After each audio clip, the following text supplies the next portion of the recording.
दोस्तों आज हम शीत युद्ध के बारे में जानकारी लेंगे कि शीत युद्ध क्या होता है और शीत युद्ध के क्या परिणाम हुए और किन किन महाशक्तियों के मध्य यह शीत युद्ध हुआ था। तो आपको पता ही है कि जब हमारे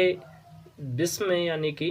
दो महाशक्तियों का दौर जारी हो गया था 1939 से लेकर 1945 का जो हमारा द्वितीय विश्व युद्ध हुआ था, तो उस विश्व युद्ध के बाद में हमारे देश में दो ध्रुवीय यानी हमारे विश्व में दो ध्रुवीय व्यवस्था प्रगतिशील हो गई थी। तो इनमें क्या हुआ कि एक जो महाशक्ति थी वह अमेरिका के नेतृत्व में काम कर रही थी और दूसरी महाशक्ति सोवियत संघ के रूप में हमारे सामने दिखाई दी। आपको पता ही होगा कि जब दो महाशक्तियां आपस में युद्ध करने के लिए आतुर होती है लेकिन युद्ध की प्रक्रिया पूर्ण नहीं हो पाती है, यानी कि एक आशंका युक्त युद्ध हो सकता है, या कह सकते हैं उसको हम बातचीत संबंधी युद्ध यानी कि बात या बातूनी युद्ध भी कह सकते हैं। बातों से किया गया युद्ध जिसमें किसी भी प्रकार की जन धन की हानि नहीं होती है, हथियारों का प्रयोग इसमें नहीं होता है। होने की आशंका होती है कि हथियारों से इस पर आक्रमण किया जाएगा या आक्रमण हो सकता है, लेकिन इसमें किसी भी प्रकार का आक्रमण संबंधी प्रक्रिया नहीं अपनाई जाती है, जो कि हमारे बीच में हमारे विश्व के सामने 1945 से लेकर 1990 तक का दौर शीत युद्धकालीन दौर के नाम से जाना जाता है, जिसमें एक महाशक्ति अमेरिका के रूप में निर्भर थी और एक महाशक्ति सोवियत संघ के रूप में थी। दोनों महाशक्तियों के मध्य में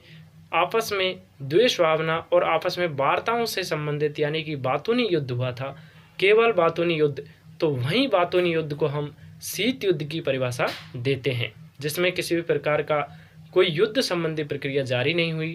लेकिन दोनों ने अपने अपने बेड़े तैयार किए, अपने अपने मिसाइलें तैयार कर ली, लेकिन उनको चलाया नहीं गया और केवल बातों से संबंधित यानी कि आपस में, जैसे गांव में कहावत है कि आपस में किया सुनी हो जाती है, यानी कि एक व्यक्ति या एक पड़ोसी दूसरे पड़ोसी से कोई भी बात को मतलब बात से संबंधित आपस में लड़ाई संबंधी द्वेष भावना रखता है, लेकिन वह क्या करता है आपस में बोलचाल नहीं होती है। लेकिन ऐसी स्थिति होती है कि कभी भी वहाँ पर क्या हो सकता है, युद्ध हो सकता है, हथियारों से संबंधित या लड़ाई हो सकती है। तो उसी प्रकार विश्व के सामने भी उसी प्रकार की स्थिति थी, जिसमें आपको पता ही होगा भारत ने एक ऐसी गुटनिरपेक्ष नीति अपनाई थी उसका सम्मेलन 1961 में बेलग्रेड में हुआ था। तो उसमें क्या है कि गुटनिरपेक्ष यानी कि तटस्थता की नीति अपनाई थी, दोनों ही महाशक्तियों से अपने को दूर रखा और लेकिन दोनों ही महाशक्तियों का विरोधी भी नहीं बने। तो ये शीत युद्ध हमने आपको बताया कि शीत युद्ध क्या होता है और क्या नहीं। 1945 से लेकर 1990 तक का काल शीत युद्ध दौर था, जिसमें अमेरिका एक महाशक्ति था और सोवियत संघ एक महाशक्ति था। 1990 में सोवियत संघ के विघटन के साथ ही शीत युद्ध का दौर समाप्त हो गया।